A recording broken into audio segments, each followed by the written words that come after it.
child abana bayina okusoma abana bayina okukola bwe bati so kati omwana omuwala kati ali elevated kati ate omulenzi yasigalawo ku level yali ali awo obuzibu bwe buvudde ne buleetera ddala violence against men ate ng'ejja kuba ekyeyongera olw'ensonga nti empowerment y'abakyala teri mu kkoma. An empowered woman will empower another. An empowered woman is going to give birth to empowered girls because she's going to nurture them that way. Kakati, this empowered man agenda akuza omwana wo w'obulenzi tokkirizanga mukazi wo kugenda nakola oba nayingira ebyobufuzi bali kuenemba n'emisango nti probably yamutta. Yes, and nga Farida wagambe, we forgot to empower the men. There are organizations that have come up, and I think we have invited Men's Forum, that is Mr. Ruben, yes. He has been here, and if you're there, if you want to reach out, you can reach us in our inbox. The Tuku will probably connect you there. Men, it's okay to be afraid because of what your woman does. Don't wait for you to be killed, and then you run for your life. The same way we come here and we tell women that if he is violent, run for your life. If he threatens, or if he tries to even beat you, leave that relationship or marriage because it's not where you belong. It's the same thing we encourage the men. And if you do that, it doesn't take away your manhood. Don't feel like bananda babachanze. Someone shared earlier nagama nemulopa police, even the police officers be like, ye better serious. Kakati gwe na omukazi wako kuba, like they feel like it shouldn't, you know, they brush it off like as if it is not possible. It is possible. If you're a victim, come out, speak. In fact, fight for others that have failed to speak. Encourage others. Because once people see people come out speaking, Noba manyat, okay, yes, nange solo chogera. I love how women, for us lately, we see a woman being, you know, like going through gender-based violence. We're not just on internet, we make that noise for our fellow women. So men also, it is okay to do that because if you don't, you're going to continue losing your lives, losing your body parts. When the relationship gets sour, get over it. There is a story that has been in the news for over a period of time now. Story omchala na ambwayo. No mwami wesuna ben. You see, when something echintu wachinabeera wo maso, one of them ngafunye obulabi. Both parties eziri supporting abantu abo tujja kubanenya. Kubanga omwami takwagala kala alaze ensi nti takyakwagala. Gwe omukyalo olemezza weeremezza mu maka. You see, ebintu bikola ku baami abagagga. Nti ajja gamba takwagala osigale mu nyumba ye agenda agule nyumba endala. Naye omuntu ali very proud kubanga azimbye kalina agamba nze ddi simanyi babitabani abo ba DJ nze DJ zo kasoso okuzimba kalina, you know. So kati such a person tosobola kulemera mu property ye ne bwoba wateeka ke sente. Your life is more important. Your life is at stake. Kati abakazi abali mu kuvaayo okusupporting and they wouldn't want to support Nambwayo to stay in that your situation katechali say. Because the man won't go away, obviously. Because omusajja tagenda giving up kalina ye mbwaji kulekere Mary. It is not going to happen. Naye ekigenda okuddirira gender based violence is going to happen. Over a small issue. Bajja basabula. Kakati bakazi banna bali mu kugamba nze Mary mpagira gwe sigala wowe bonaakera ku machanga bakusse tebajja yamba mwana wo. Omwana ajja kusigala nga mulekwa nga tayina maama nga tayina amulabirira because walina abakuwaga. But by the way, osobola ogenda mu court and you resolve that issue. nga tofunye na buzibu bwonna. Relationship buli lwegana ne tugyesibako tuleetera chances za gender based violence zibeera high nnyo okusingako nti wano kale tubadde nga twagana naye omusajja yayenda ebweru mukazi nanyiga nagamba kale ekikuwaga kakitwale ate abakazi muyina obusungu omuntu agamba ekikuwaga kyakankitwale oli yalindikiriza bbaawe nga yeebase nagenda amutemeko amagulu kati gana amagulu agakuwaga okutambula kanga temeko ndabe bwonoddamu okusalimba mbononya abakyala nenga lwaki oba otuuka ku eyo level ng'osobola okutambula n'ova mu maka g'omusajja we have always said mbu mazeewe mmalidde wano ebbanga ddene I have spent my whole life with this man I have built him naye bannange relationship obulwe becoming a sour get out because a lot of things can happen omuntu atakwagala can do anything kiringa mukyala nga afunye omwami omulala when a woman wants to go to get another man they can do anything to go and be with that man they can even kill by the way someone can kill for the person they love ojja kubeerawo bakusaddaake because you are oli obstacle olemesa bakusaddaake I had the man wants to introduce kati ndaba akamotoka bambi nambwa you know bumotoka bafo bwekikazi kaba kakuluma bakakuba amayinja bakoziba kina yolemeddewo omuntu bwatuka ku eyo level aba asobola okukola ekintu ekisingako kwawo nze I do not know banambwa yayina abazadde I do not know abazadde bamu advising her to stay in that home naye nze my advice to Nambwa would be leave the home go and demand for what you put into through the courts of law. The law. That's true. Nze nange sigenda kwawukana nnyo na Farida because I mean if he can kukuba emotoka if he can kukuba emotoka it stops him from okukuba akajambi and boo before you know it you're just mbuyagazi kunta anyway nga Farida wagambire by relationship with friends just walk away you guys balantu abatupimako yes you love them deeply bichichi but he has changed he doesn't want you anymore or she has changed she doesn't want you anymore it is okay to get her anyway waliwo abakyuka ne basigala nga probably bakwatha respect and they're not violent maybe you can keep that now when these people are violent because imagine omwana wo byalaba what is happening the trauma omwana wo gyayitamu nga alia twogedde tugamba nti Farida nagamba nti abamu abaana ebera trauma nga yava butunga langa tata wakikola kati imagine ye nambwayo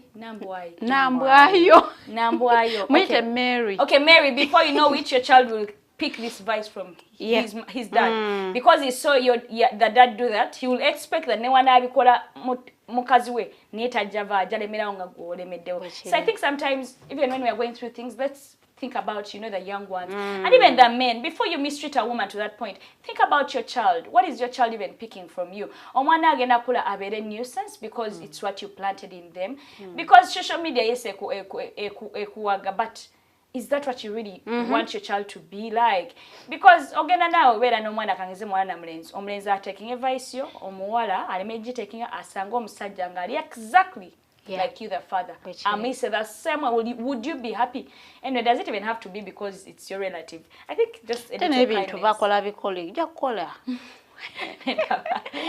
so Lilian I'm going to come back to your side we have looked at we've seen Katanga's story because right now ali kuenemba n'emisango and it's not only that one probably she's prominent her bush while so many families that men have lost their lives over domestic violence. I remember some time back I covered a story where omusajja alinganganywa so yakoma obafunamu obutakanya butono nnyo ne mukazi we si wala nnyo na wana actually and omukazi ndoza na ngawo nagamba sometimes it's more of murana so before you know it omuntu omusinzi kagezenga mkinabire mukubye ku sink like innocently not like yes but because not a damble but because you are fighting and this person were far omukazi nadoka but of course eventually ne bamufuna ne bamusiba omusanga nti guba gugu so how do you think we can you know try to cut this vice because it's spreading in the so asanyo kam because it katiri kiri kubasajja however so asanyo kasiri kiri kubakazi how can we cut this vice because probably they are different I copped a leaf from what Farida said let's try to empower our men like not even our men like our boys abavuka empower your brother empower your cousin brother or your husband or whichever male figure you have in your life omugamet munai this is how you should handle issues because sometimes as cracking a joke and I was telling my friend ngamugama kati gwe siye gwe mutono imagine you dated a woman nga munene kugwe and is like this and this woman akona ku katini and maybe ogudeli and you're dead because as you're fighting it like I was cracking a joke but it's happening to me relationship in your words how would you advise the men out there ebimu kubireetera ekizibu kino okubanga kyeyongera kwe kuba nti abantu abamu basirika ate okusirika kuno kuleetedde emizenga gino okukula. Waliwo amawulire gentera okulaba of course buli ssaawa nnyo ezityo naye buli stories nga 3 ezisooka zitera kubeera za gender based violence. It's either the woman nga ye victim oba omwami nga ye victim. Kati kiri obuzibu bwe tugenda osanga bubuno kwe kuba nti women are empowered ate kati women's ears and eyes are open. They know that society is now defending us. So in the process of defending us, tumaliriza ate naffe tuzize emisango eri. There is a gentleman eyatuula gwe nalaba ku mawulire ng'agamba omukyala ono baatuula ne bakkaanya nti gwe mukyala mukulu I'm going to add another woman. Omukyala nakkiriza naye ndowooza yali amanyi omwami asaaga. Unfortunately the man was serious. N'aleeta omukyala owokubiri. Bw'aleeta omukyala owokubiri ono n'agamba where you are right now I've contributed like 80%. So you going ahead to marry another woman nze nga sigenda kola ki? Sigenda kukkiriza. N'alyoka asitula olutalo. N'agenda n'agamba mukyala muto va ku ttaka lino va ku ttaka ly'okupayinze because it's my efforts. N'akigamba n'omwami omwami agamba ngezezaako okwogera ne mukyala wange naye mukyala wange akoze eki mukyala wange agaanye omukyala asitudde olutalo atandika like threatening this person bw'olemera ku nnyumba eyo ngenda kujja nkute ng'agamba mujjawe ngenda kujja nkute because I contributed like okuba nti weewali. So mu mbeera ng'eno one thing that needs to be done kwe kuba nti amateeka agakola ku bantu abazza emisango like ejokutta and all that getaaga galambikibwe punishments zino zibeerewo so that someone gets to know nti bw'ayingira mu kintu bwekiti this is how they are going to get punished.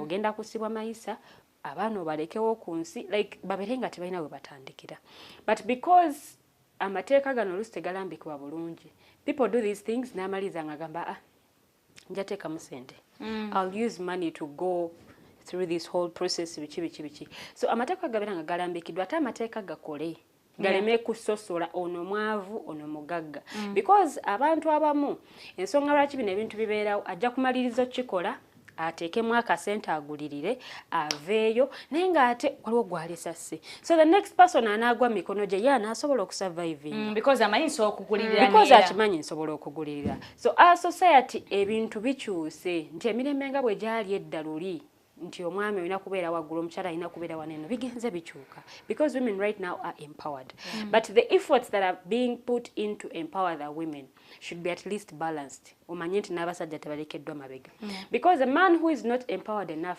he will not understand omukyala ali empowered abeera atya.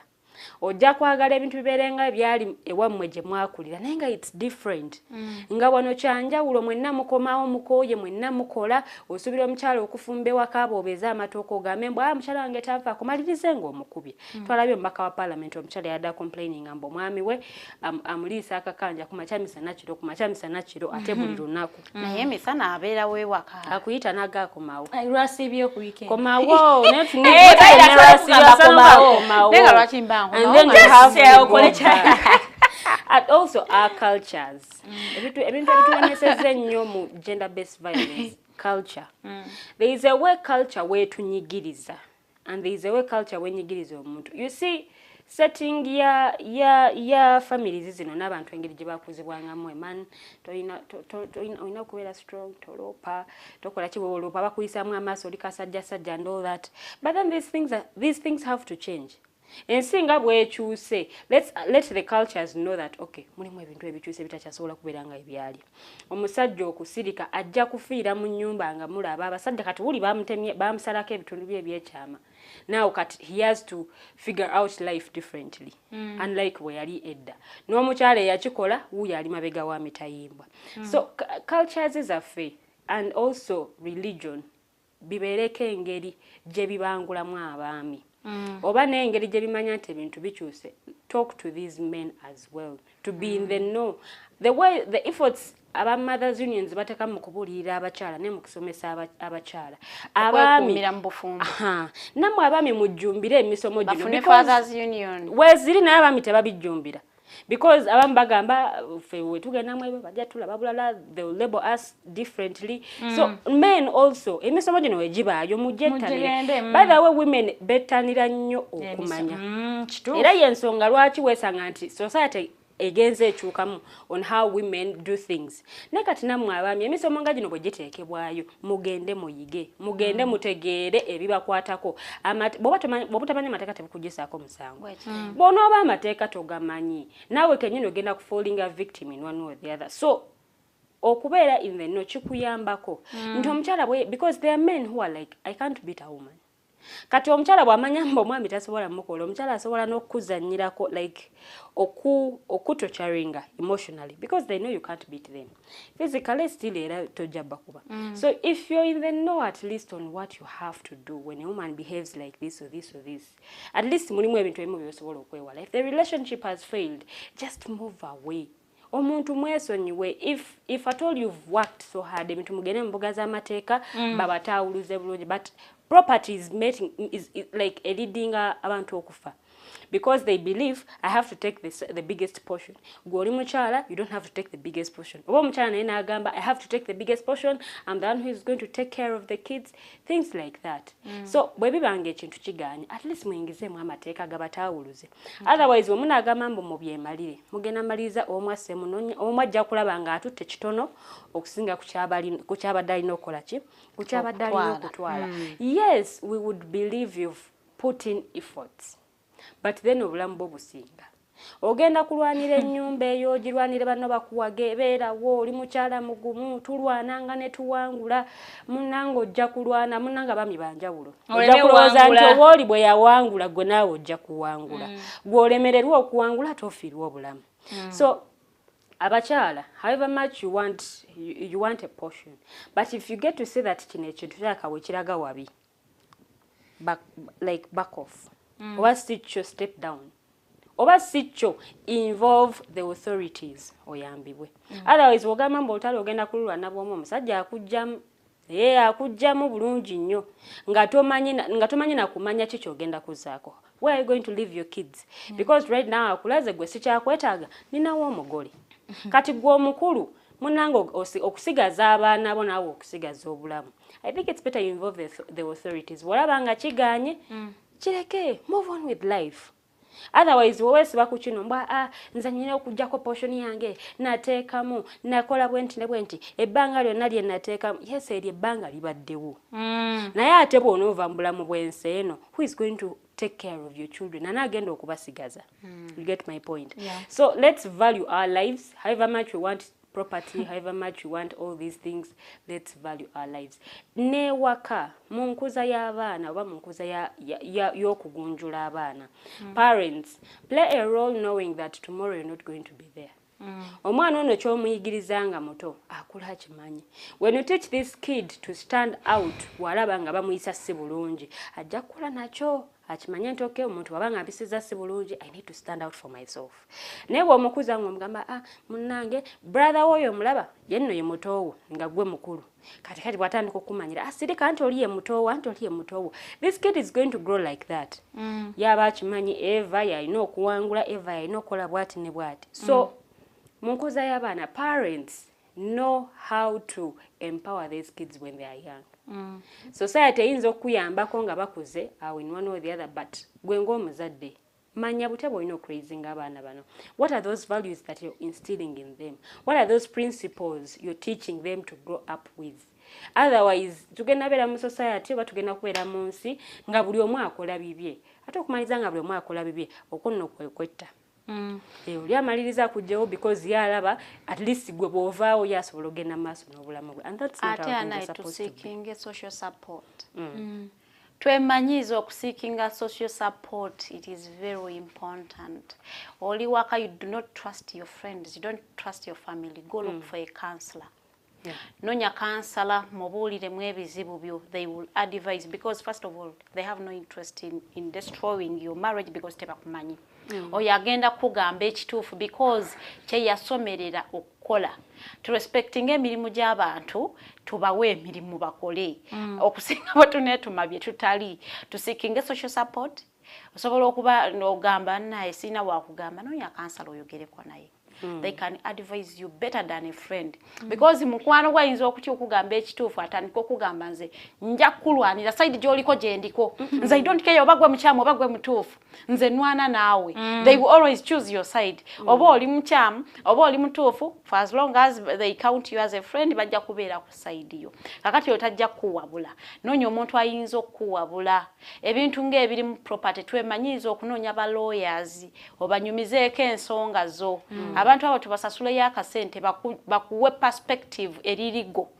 Okusinga bwe tutuuleyo ne tutaputa amateeka ge tutaasoma gw'otategeera gwe n'ogamba kusinziira ku tteeka lya wano nze kirabika nnyinza okubeera nabwe nti naye nga cases zibeera different. Mpozi n'ekirala bannaaye abakazi bwe babanga batukyaye empeta tugisuule tugigabe tuleke omusajja afumbirwe olaba ebintu ebireetedde abo osanga mbu ex husband yamusse. Ebiseera ebisinga omwami yayagala ku moving on. They want to officialize their marriage. Naye ogaanyo ogamba nze sijja kujjako mpesa sijja muwa divorce olw'ensonga era akiwuliremu. You want to punish the man. Kati because you want to punish the man omusajja asobola okupangira anything. So that such that you're because you are the obstacle to his happiness. Asobola okuteekerawo ekintu kyonna such that ovaawo yagende mu maaso n'empeta because wabeerawo abakyala nga naye amuteeseeko obukwakulizo nze ompasa bw'eba simpeta sijja. Kakati gw'oli omusajja tokyali naye. Omusajja takwagala. Omusajja mwayawukana. Omumye divorce oyagala ki? Okay. Nanti kyakye ine engeri gyegamba nti Omukama Katonda kyagassa awamu teri bakigattulula. Akati bw'okugezaako okukigattulula bakulabanga gwali ali mu kumenya ekitiibwa kya church. N'ekitiibwa n'ekolekole role ya kakati era church eyo bali kutta be bagenda okujja okusabira omulambo. Nga tebalina nnyo kyamaanyi kye bakoze ate era tebajja ku adoptinga abaana bo tebajja nakulabirira family yo bwobanga gwe abadde agiyimirizaawo. I think as we prepare to read a few comments, there's some comments. Sorry, internet katusumbiye mukawa katone mwe bali kubeera nga mulemeddeko abakyaliko. Nze I think also n'akalala kenandi yagadde okuyisa is the fact that men, if you want to remarry, I think be decent enough. Either oyo gwe wasizo mpya mutwale muzigo oba gamba ono mukyala ngenda kusasulanga rent. Mukyala ki? Abadde maka because also it is fair enough. Abadde yazimba. Nati nga yazimba nache ngamba oba wazimba ngene nyumba twagizimba babiri, where do you expect me to go? Kati because you know I've thought about Nambayi's situation and I'm like, maybe she doesn't have where to go. Wabuza tumanyo ba inabenganda, maybe taina. And probably alaba wavao, taina walala kugenda. Yet a man can send up Yamusanga ku street. It is possible those people are there because also we all know when you invest somewhere, it is not easy to just walk away from your investments. However, it is also important to value your life. Namba you can go to the courts of law. Farida bagambe mulekera utafuta amateeka nti awe nagenda nze te wano sina omusango. No, you have a child. Oyinza ogenda mu court nakugamba nti omwana because omuyinamu omwana ali eligible funa kino kubeera taata werekera okubeera kugamba sina receipts nyizo okubeera nga ate court ejja kusaba so leka tulekera okutafutanga amateeka na on. Let's use the lawyers. Mukulu Chikomeko yagambye mbu where necessary he beats kubamu where necessary. There is nothing like necessity here. Toina kuba muntu mukulu oba yagala kuba mwana wo ate kunyama ya government naye tusewo omukulu obuya amateeka gakwa. So there is no any necessity in violence.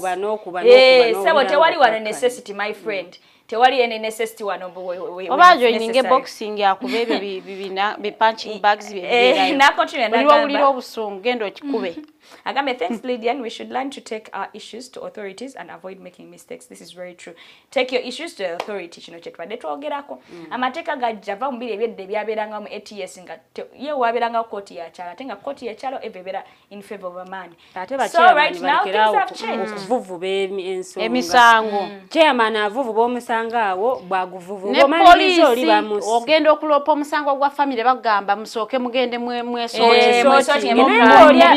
Abantu bajira ku poliisi mu bimalire wabweru wa court by the time those people come to the police or those people seek, they are afraid kubimala. Yes, but bo bennyini beremereddwa kati wabaleese ensonga zammwe ate mwene muzivuvuba bozivuba ogenda owulira statements ezimu nga chairman agamba nno bandooperako omwaka guli bandoopera ne guno bwe gwatandika bandoopera ninga ate babaddenga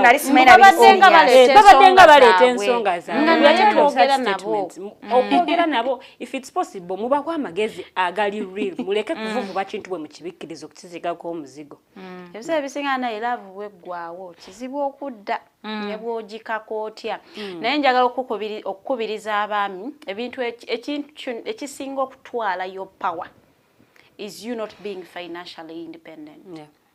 Buli lwobeera mwami nga toyinaamu kasente balayi bagenda kunyooma ate munayi tekiri ku bakyala bokaba ku mukyala gw'owasizza n'ab'eŋŋanda ne mikwano gyo era nabo bagenda kubanyooma because you do not have money. One of the sources of power is money and it is very crucial omwami okubeera munaakasente. Mpozi n'ekirala tudeetinge mu level zaffe tetusala nnyo level nga twambuka abaami gwe kirira kikkirizibwa omwami okudeetinga ku level y'owansi ddala naye ate buli lwodeetinga ku level ekusukkulumye egenda bakozesa ensobi kisooka ojja kulaba ng'omukyala ali very demanding naye because walinnya level gy'otaalina kulinnya kubanga oyo omukyala ye maintenance ye kati ate gwe olw'okuba togisobola abeera very very demanding to you.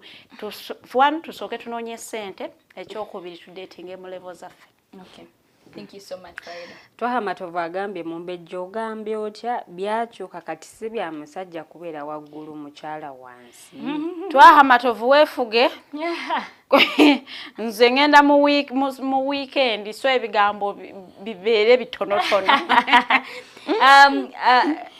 Chikomeko yagambye wano people get red flags and just refuse to acknowledge it. Kituufu. They force relationship kino mumbeja Farida. Very right. Don't force a relationship. Red flag zibeera glaring bweziti naye omuntu n'agaana oziraba.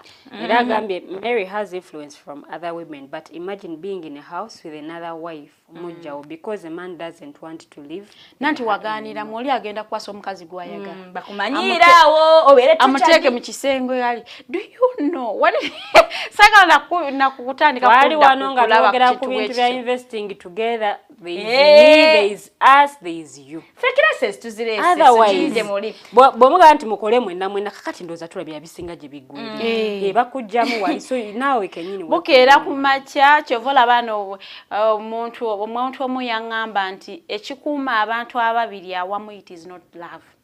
Because bw'akeera ku makya nga yali akwagalako kabina. Ne kasereba love egenda naye ebintu bingi ebikuuma abantu awamu. Nga si mukwano ebimu ziba finances nti ajja kulaba nga alina kyafiirwa kinene naye omwami oli lwalaba nti okuvaako talina kyafiirwa they will go. Okay, so I think let me end with this comment due to time. But women should stop torturing men when they get to know that men have got kids outside marriage. We even fear to be at home. Lwaki okola ky'omanyi ky'onaatya. Lwaki okola ekiraakuleetera. But anyway, yes, women, please stop. But also you men, why are you doing something that okimanyi bagenda kutorturing nga bakifind is out? Do something you know that you won't be called. Ogero gana zali ebwe. Naye oli mukukukuta. Bokukusa abaana bo batwala ku kika bwe baŋŋamba. Due to time, Farida, I mean Lilian, akatalekeka. Nenga lwaki ababa kukusa. Akukusa abaana bwe batwala ku kika kyokka tennyazala n'aŋŋamba. Munna abadde wana aleesa abaana. So ebintu, I think we will also talk about that. But I would like to finish by saying abakyala tukole. Let's invest in ourselves. Omukyala bwe weekolamu omulimu because twayogerako ku investing. Twogera ku nze, ffe, naawe. Bw'obanga olina ekikyo wanaamaanyi omukyala oyo nambwayo gaateeka musinga abadde naye ayina ebibye like we are investing oba weyateeka tegaali badde mangi nnyo but also other women ebintu bino engeri gy'olwaningamu famire yo b'amakaago si y'engeri Teangel jajjo running agage singa Farida jajjo running agage Bwekiri. ogenda kuwa omukyala amagezi sigalayo tovaayo omusajja oli ayinza okuba mbulwanirira amaanyi go bwe zivaako ebyambe bivaayo gwowo tebivaayo so give people advice okusinziira ku situation eriwo n'okusinziira ku mirembe engeri gye gikyuseemu otherwise ebyo mubagamba mulimu kubawabya omukyala ajja kufiirwa obulamu otandika okugamba abasajja muli babi nnyo naye ng'ate ekifo ky'omugamba amazima wamuwaga mbusigalayo. Yeah, then the other thing, let's seek knowledge on issues like this. Noonya okumanya, at least okumanya kukuyambako n'omanya nti amateeka galamula bwe gati era bwe maafunye obuzibu nzirukira wano tuleme okusirikira ebintu nga bino. Okay. Yeah. Farida, in 1 minute, in 1 second. Sorry, not 1 second. In 1 second, okay, kankoze second yemu malirize. Njagala okubiriza nnyo mmwe mwenna abali mu relationship. Tibwolabanga ebintu biganye bana isooka wetegulewoko. Era bwolabanga nti omusajja omuwadde space n'atakunoonya, it means he has moved on. He has gotten over you. Mpozi noonye eki bw'oba wateekamu amaanyi go bw'oba wakola noonye engeri endala gy'ona asobola okudimandingamu for your properties. Okubanga naawe ofuna omugabo gwo ku ebyo aba koleramu ekyenjawulo ekiri ku bakyala nti asobola ogamba nti twakola naye nga talina kya kintu kiri financial kye yateekamu ekintu ekiri tangible yajja kubala nze saafumbiranga saakolezanga saakolanga bino kati obuzibu bwabwe webuva naye buli relationship we becoming toxic it is really hard okuba tegenda kubeera mu violence. Our violence ebegenda kujja kati fenga advocates abagamba nti gender based violence should stop. Bana yawo tuba tukubiriza osooke weetegulemuko omuliro gusooke gukakkane bwe gukakkana omwami n'asigala nga ategedde ensobi ye oba nga kyalina interest mu relationship go ahead bw'aba nga asigadde nga takyakwagala tomwesibaako bw'oba omukyala amuvinze on tomwesibaako. Okay. Bali mukutabutambibwa bannaabwe. Nagamba kale wagenda nange kankikukola. Namanya nti ekiyinza okutokyalinga omukazi bodies like tezinyumya kulaga wabwe. Nga kankateekeyo mu punishing. You guys, thank you so much Farida and Lilian and then to the people that abadde kwaminga mu commenting mwebale nnyo kyemanyi tuyize wano ne wali and this topic is really huge. We can't talk about it today.